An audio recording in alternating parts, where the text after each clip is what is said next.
Hello साथियों, मैं DK Dwivedi आपके अपना चैनल अपना हिंदी परिवार में आपका स्वागत करते हैं। देखिए साथियों, जो ये क्लास चल रही थी आपने पढ़ा होगा कि हिंदी की क्लास है और इस हिंदी की क्लास में आपका छंद टॉपिक चल रहा है। छंद से अधिकांश क्वेश्चन आते हैं। पिछले साल अगर आप ध्यान दिए होंगे कि यूपी पीसीएल का एग्जाम था, जिसमें यूपी पीसीएल में लगभग 12 से 15 क्वेश्चन जो थे छंद से केवल आए हुए थे। तो यहाँ पे इस छंद टॉपिक को हम लोगों को सही से पढ़ना है। तो यहाँ पे हम लोग कल आपको बताया गया होगा छंद के अंग के बारे में।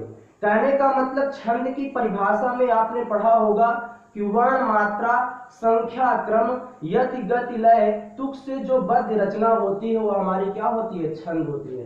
हमने बताया था कि ऐसी रचना होगी जिसमें आप वर्ण को ध्यान दिए होंगे, मात्राओं की संख्या को ध्यान दिए होंगे, यति, गति, लय, तुक को ध्यान दिए होंगे। इसी रचनाओं को हम लोग क्या कहते हैं? छंद कहते हैं। ये आपने पढ़ा हुआ था। तो छंद के अंग में कल आपने बात किया था चरण के बारे में। आपने बताया होगा कि चरण जो होता है, चरण कितने होते हैं? 4 होते हैं। अधिकांशतः क्वेश्चन आता है कि चरणों की संख्या होती है, तो आप बताओगे 4 होते हैं। और इस चरण को हम कितने भागों में बांटे हुए थे? 2 भागों में बांटे हुए थे। ये भी आपने पढ़ लिया था। आज इस छंद के अंग में सबसे इंपॉर्टेंट टॉपिक, अगर इस टॉपिक को आप समझ जाओगे तो छंद पहचानना आपके लिए आसानी होगी। तो हम लोग बात करेंगे छंद के अंग में। एक आपका होता है वर्ण और एक आपका होता है मात्रा। कहने का मतलब साथियों आपको बताया जाए, जो ये छंद होता है, अभी आप पढ़ोगे छंद को भाग में आपका एक वर्णिक छंद होता है और एक आपका मात्रिक छंद होता है। जब आप वर्ण को नहीं पहचान पाओगे, आप मात्रा को नहीं पहचान पाओगे, तो छंद नहीं पहचान पाओगे। तो सबसे पहले यहाँ पे आप बात करेंगे वर्ण के बारे में। आपका क्वेश्चन होगा कि सर जी कैसे जानेंगे कौन सा वर्ण है? तो वर्ण यहाँ पे हम लोगों को पढ़ना है। अगर छंद के अंग में वर्ण की बात की जाए तो आप यही बताओगे कि एक स्वर वाली ध्वनि को हम लोग क्या कहते हैं? वर्ण कहते हैं। एक स्वर वाली ध्वनि को हम लोग क्या कहेंगे? वर्ण कहते हैं। एक स्वर वाली जो ध्वनि है, कहने का मतलब साथियों ऐसी ध्वनि होगी जिसमें आपका एक स्वर होगा, स्वर के साथ आया होगा। यहाँ पे मैं बोल रहा हूं का, अगर बोला जा रहा है का तो अंत में आपका आ रहा है कि नहीं आ रहा है? अगर बोला जाए पा तो उसमें आ रहा है कि नहीं आ रहा है? कहने का मतलब इन ध्वनि के साथ आप स्वर का मेल कर रहे हो। लेकिन इस का में अगर मैं हलंत लगा दूंगा तो इस हलंत का मतलब ये स्वर रहित है। अब इसमें स्वर नहीं है। या कोई भी व्यंजन जो होता है अर्ध व्यंजन हो, चाहे रा हो, चाहे आपका कोई भी व्यंजन अर्ध व्यंजन होता है, तो इसका मतलब उस व्यंजन में स्वर नहीं होता है। तो आप यही बताओगे।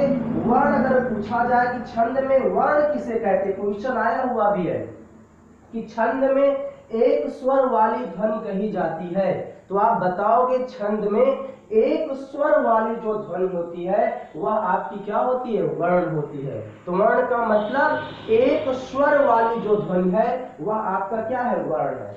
अब आपको पहचानना क्या है? जो ये वर्ण है साथियों, इस वर्ण को हम लोग 2 भागों में बांटे हुए। कितने भागों में बांटा गया है? छंद में, यहाँ पे समझिए, जो ये छंद टॉपिक है, छंद में वर्ण को 2 भागों में बांटा गया है। एक वर्ण की अगर हम लोग बात कर लें तो आप लोग पढ़े होंगे कि आपका हर्ष वर्ण होगा, और एक हम लोग बात कर लें तो आपका क्या हो जाएगा साथियों? दीर्घ वर्ण। तो समझ में आया? छंद में वर्ण को कितने भागों में बांटा गया? 2 भागों में। एक आपका हर्ष वर्ण हो गया और एक आपका क्या हो गया? दीर्घ वर्ण। तो एक स्वर वाली ध्वनि को वर्ण कहते हैं और वर्ण हमारे कितने हो गए? 2। एक आपका हर्ष वर्ण और एक आपका दीर्घ वर्ण। अब आपका क्वेश्चन होगा कैसे जानेंगे ये हर्ष वर्ण है और कैसे हम जानेंगे कि ये दीर्घ वर्ण है? ये हम लोगों को समझना है। थोड़ा समझना साथियों। आप पढ़े होंगे वर्णमाला में एक आपका हर्ष स्वर होता है और एक आपका दीर्घ स्वर होता है। वर्णमाला में पढ़ाया गया होगा, एक आपका ह्रस्व स्वर होता है और एक आपका दीर्घ स्वर। कहने का मतलब जिसको बोलने में कम समय लगता है वह आपका ह्रस्व स्वर होता है, और जिसको बोलने में थोड़ा ज्यादा समय लगता है वह आपका दीर्घ वर्ण स्वर होता है। कहने का मतलब साथियों यही है कि अगर छोटा आ आता है, छोटी ई आता है, छोटा ऊ होता है और री होता है, तो ये मित्रों आपके क्या होते हैं, ह्रस्व स्वर होते हैं। बात लेकिन क्या करना है, बात आपको छंद में वर्ण की करना है, ह्रस्व वर्ण। ह्रस्व वर्ण का मतलब ऐसा वर्ण जिसमें ह्रस्व स्वर की मात्रा लगी होगी। कहने का मतलब ऐसा वर्ण होगा या ऐसा अक्षर होगा जिसमें किसकी मात्रा लगी होगी, ह्रस्व स्वर। ह्रस्व स्वर का मतलब छोटा आ की मात्रा, जैसे का, अगर मैं की लिख रहा हूं तो अब इसमें छोटी की मात्रा लगा दिया, ये ह्रस्व वर्ण। अगर कु लिख रहा हूं इसमें छोटा उ की मात्रा लगा दिया, ह्रस्व वर्ण। अगर मैं यहाँ पे क्या लिख रहा हूँ, क्री लिख रहा हूँ तो इसमें आपका क्या लगा दिया गया, री की मात्रा, तो ये क्या हो गया, ह्रस्व वर्ण। कहने का मतलब साथियों जिसमें छोटा आ, छोटी ई, छोटा उ और री की मात्रा लगी होगी वह आपके क्या हो जाएंगे, ह्रस्व वर्ण। और जिसमें दीर्घ स्वर की मात्रा लगे, दीर्घ स्वर का मतलब बड़ा आ, बड़ी ई, बड़ा उ की मात्रा लगा हो। यानी कहने का मतलब का में अगर मैंने बड़ा की मात्रा लगाया का हो गया, यहाँ पे बड़ी की मात्रा लगाया की हो गया, यहाँ पे बड़ा उ की मात्रा लगाया कु हो गया, आपका के होगा, आपका कै होगा, को होगा, क होगा, ये सब आपके क्या हो जाएंगे, दीर्घ वर्ण। समझ में आया? तो छंद में आप यही पढ़ रहे हो। वर्ण, वर्ण में बताया गया एक स्वर वाली जो ध्वनि है वह हमारा क्या होता है, वर्ण होता है। वर्ण को दो भागों में बांटा गया, एक आपका ह्रस्व वर्ण और एक आपका दीर्घ वर्ण। जिसमें ह्रस्व स्वर की मात्रा है वह हमारा ह्रस्व वर्ण, और जिसमें दीर्घ स्वर की मात्रा है वह हमारा दीर्घ वर्ण। चलिए मित्रों, अब हम लोग बात करते हैं वर्ण के बाद हमारा टॉपिक क्या है, मात्रा। छंद में मात्रा किसे कहते हैं? देखिए छंद में केवल दो ही मात्रा को हम लोग बात करते हैं। कहने का मतलब ये अगर मैं लाइन खींच रहा हूं तो इसको हम लोग लघु कहते हैं, और ये वर्तुल्यकार की आकृति है तो इसको हम लोग क्या कहते हैं, गुरु कहते हैं। समझ में आ गया? इस लघु का मतलब साथियों एक मात्रा होता है और इस गुरु का मतलब साथियों दो मात्रा होता है। समझ में आ गया? अब आपने कहा मात्रा, मात्रा की परिभाषा अगर देख लिया जाए तो आप यही बताओगे वर्णों के उच्चारण काल को, किसको साथियों, वर्णों के उच्चारण काल को हम लोग क्या कहते हैं, मात्रा कहते हैं। वर्णों के उच्चारण काल, उच्चारण काल का मतलब वर्ण को बोलने में जो समय लगता है वह आपका क्या कहा जाता है, मात्रा कहा जाता है। जिसको बोलने में कम समय उसके लिए एक मात्रा, और जिसको बोलने में थोड़ा ज्यादा समय उसके लिए दो मात्रा। कहने का मतलब अगर ह्रस्व वर्ण आया है, ह्रस्व वर्ण को बोलने में कम समय तो इसके लिए एक मात्रा जिसे आप लघु कहते हो, और दीर्घ वर्ण को बोलने में थोड़ा ज्यादा समय लगेगा इसके लिए दो मात्रा जिसे आप गुरु कहते हो। समझ में आ गया? तो वर्ण पढ़े, वर्ण में एक स्वर वाली जो ध्वनि है वह आपका वर्ण कहा गया, और वर्णों के उच्चारण काल को हमने मात्रा कहा। जिसको बोलने में कम समय उसे एक मात्रा, और जिसे बोलने में थोड़ा ज्यादा समय उसे दो मात्रा। ह्रस्व वर्ण के लिए एक मात्रा और दीर्घ वर्ण के लिए मित्रों क्या हो गया, आपका दो मात्रा। समझ में आया?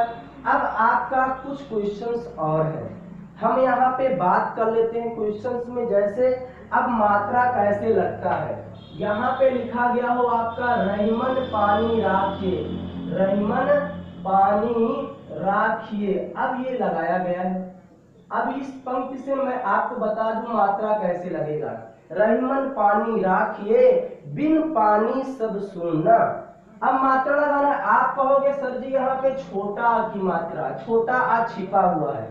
छोटा आ का मतलब ह्रस्व वर्ण इसलिए एक मात्रा, छोटी है इसका मतलब एक मात्रा लघु, यहाँ पे भी लघु, यहाँ पे भी लघु। लेकिन मित्रों यहाँ पे बड़ा की मात्रा लगा है, कहने का मतलब दो मात्रा, और दो मात्रा के लिए गुरु, और यहाँ पे भी साथियों दो मात्रा इसलिए गुरु।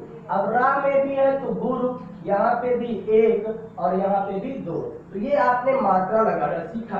तो वर्ण और मात्रा, तो छंद के अंग में आपने बात किया है वर्ण और मात्रा के बारे में। तो वर्ण और मात्रा में हमने बता दिया कि एक स्वर वाली जो ध्वनि है उसे आप क्या कहते हो, वर्ण कहते हो, और वर्णों के उच्चारण काल को हम लोग क्या कहते हैं, मात्रा कहते हैं। इसको ध्यान समझना, कोई डाउट होगा तो क्लियर करना। कहने का मतलब आपने मात्रा लगाना सीखा। अब इस में हम लोगों को समझना है अगला टॉपिक।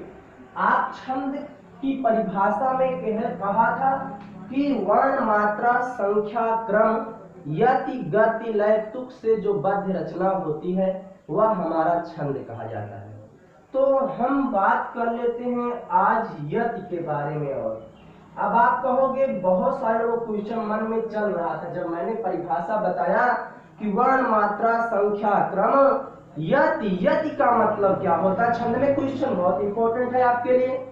यति क्या होता है कि जब कभी भी हम आप कोई भी छंद को पढ़ते हैं, चाहे आप दोहा को पढ़ते होंगे, चाहे चौपाई को पढ़ते होंगे, चाहे सोरठा को पढ़ते होंगे, तो किसी ना किसी बिंदु पर अपना सांस रोकते हैं, आप थोड़ा सा रुकते हो। कहने का मतलब जैसे आप पढ़ते होंगे बंदम गुरुपद पदुन परागा सुरुचि सुवास सरस अनुरागा, तो कहीं ना कहीं थोड़ा आप ठहराव लेते हो। तो यति का मतलब छंद को पढ़ते समय जिन बिंदुओं पर हम लोग रुकते हैं। कहने का मतलब छंद को पढ़ते समय सांस को रोकने की जो प्रक्रिया होती है, ठहरने की जो प्रक्रिया होती है, वही हमारी क्या कही जाती है, यति कही जाती है। तो यति का मतलब छंद में सांस को रोकने की प्रक्रिया या छंद में ठहरने की प्रक्रिया जो होगी वह हमारी क्या कही जाएगी, यति कही जाएगी। तो छंद के अंग में आज आपने बात किया वर्ण और मात्रा और यति के बारे में। तो कल हम लोग साथियों इस छंद के अंग को खत्म करेंगे और उसके बाद छंद को प्रारंभ करेंगे। तो वीडियो को पूरा देखा करिए और ज्यादा से ज्यादा शेयर किया करिए। धन्यवाद।